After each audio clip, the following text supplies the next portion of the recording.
Alors parlons-nous un peu de votre parcours, parce que c'est vrai que dans le secteur du BTP notamment, dans le segment où vous êtes, on a toujours vu de grosses entreprises.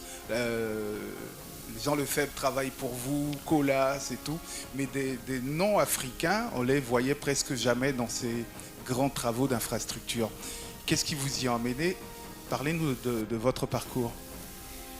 C'est vrai que le secteur des infrastructures est très capitalistique. Et des fois difficile de trouver des locaux qui payent suffisamment pour pouvoir concurrencer les multinationales. Comment j'y suis arrivé? Disons que j'ai, comme la plupart d'entre nous, j'ai fait mon école primaire dans un petit lopin, quelque part dans le pays. C'était dans quel coin? Parce qu'il y a des gens qui se viennent de là-bas. Dans la région d'Amangourou, où à l'époque d'ailleurs, nous étions contraints d'apprendre parce qu'on était très bien encadrés. J'ai d'ailleurs mon maître d'internat qui est ici. Et que on peut le voir, le maître d'internat? Ah oui, mon maître d'internat, donc c'est lui qui m'obligeait à me coucher à 20h quand j'ai fini les études. Et qui m'obligeait à me réveiller à 6h du matin. Qui m'obligeait à faire mon lit le matin, le midi après la sieste. Il est ici, c'est le DG actuel de Versus Bank. Monsieur le directeur général, vraiment. Quand même. Oui, oui. En notre temps, le maître existait. Et le maître se respectait. Et se faisait respecter. Oui, mais dans tous les cas, l'éducation qu'on avait reçue faisait qu'on était tenu de respecter le maître. Et on apprenait du maître. Et c'est pour ça, en cela que j'apprécie l'initiative de Russell. Parce que mettre en avant les gens qui peuvent être des modèles, ça ne peut être qu'une motivation pour les jeunes. Bonjour. Une question, monsieur. Présentez-vous, s'il vous plaît. Je m'appelle Malik. Malik. Ba Almami Malik. Vous êtes de quelle école? CPDEC. CPDEC. Allez, Malik. Une question pour monsieur. Monsieur Epo, non? Bonjour, monsieur. Déjà, merci d'avoir partagé votre parcours avec nous. Votre parcours et ce que vous êtes devenu représente pour moi et mes confrères du CPDEC en formation d'expertise comptable un idéal à atteindre. De ce fait, ma question est de savoir quels sont les actes que vous posez, quelles étaient vos habitudes ou qu'est-ce que vous avez fait, comment étiez-vous dans votre quotidien et était-ce par votre âge de travail, une certaine discipline particulière pour faire comment atteindre l'excellence de manière pratique, tout simplement. Ok. Mes routines. Alors, disons que pour atteindre l'excellence, il faut d'abord se dire que vous voulez atteindre l'excellence. Ça, c'est la première chose. La deuxième chose, il faut en être convaincu. Parce que se le dire et ne pas en être convaincu, ça ne veut rien dire. Et la troisième chose, c'est s'en donner les moyens. Mais quand vous vous convainquez vous-même que vous devez pouvoir réussir, vous réussissez. Mes habitudes, je dis j'ai eu de la chance. Vous savez, dans la vie, quelles que soient vos compétences, il y a un autre interlocuteur qui le disait tout à l'heure à la télévision, dans le Teams, il faut savoir le faire et faire savoir que vous savez le faire. Les deux choses sont très importantes. Savoir le faire suppose que vous devez apprendre et bien apprendre. Et après communiquer sur ce que vous avez su faire et bien faire. Maintenant, les habitudes, j'ai eu de la chance. Parce qu'il y a un brin de chance dans toute réussite. Quelle que soit votre compétence, si vous n'avez pas un brin de chance, vous ne réussirez pas. J'ai eu la chance d'être bien encadré quand j'étais beaucoup plus jeune que vous. Mais après, je me suis donné un amour au travail. Mes habitudes, je faisais mes devoirs, comme vous le faites. Mais je faisais plus que mes devoirs. Mais je prenais comme modèle de ma vie des personnes comme ceux qui sont inscrits dans le Wizou. Je vous donne juste un petit aperçu de ce qui m'est arrivé. Quand j'ai fait mon bac, j'étais brillant en mathématiques physiques. Mon premier choix, comme j'adorais les maths, je voulais être professeur de mathématiques à l'université. Je me suis battu, j'ai demandé l'orientation, on ne me l'a pas accordé. On m'a envoyé à l'ENSTP. Mais je ne me suis pas découragé pour autant. Je n'ai pas demandé à mes parents de changer quoi que ce soit. Je me suis refait un nouvel esprit pour réussir là-dedans. Et c'est ce qu'on vous demande. Quelle que soit l'ambition que vous vous donnez, même si quelque chose vous arrive et que vous vous rendez compte que la force des choses, la force de la nature ne vous a pas permis d'y arriver, il y a toujours un deuxième chemin qui vous permet d'atteindre l'excellence. Mais pour y arriver, tout dépendra d'abord de vous-même. Je ne vais pas vous dire, je prenais le café le matin, mon père n'avait pas d'argent pour payer le café, ne vous en faites pas. D'accord?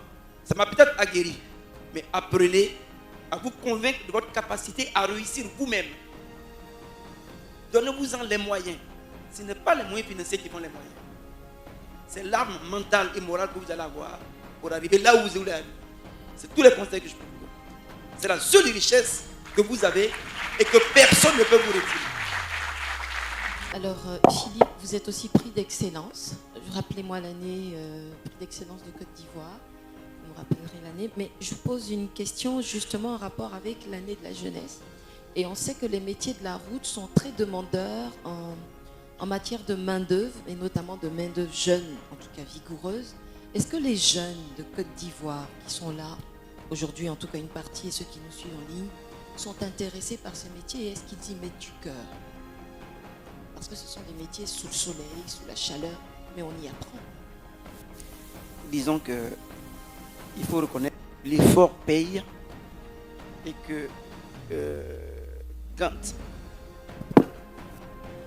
je disais qu'il faut reconnaître que l'effort paye et que quand vous avez réussi quelque chose, votre mérite aussi est reconnu. C'est comme ça que j'ai quitté la multinationale en 2011.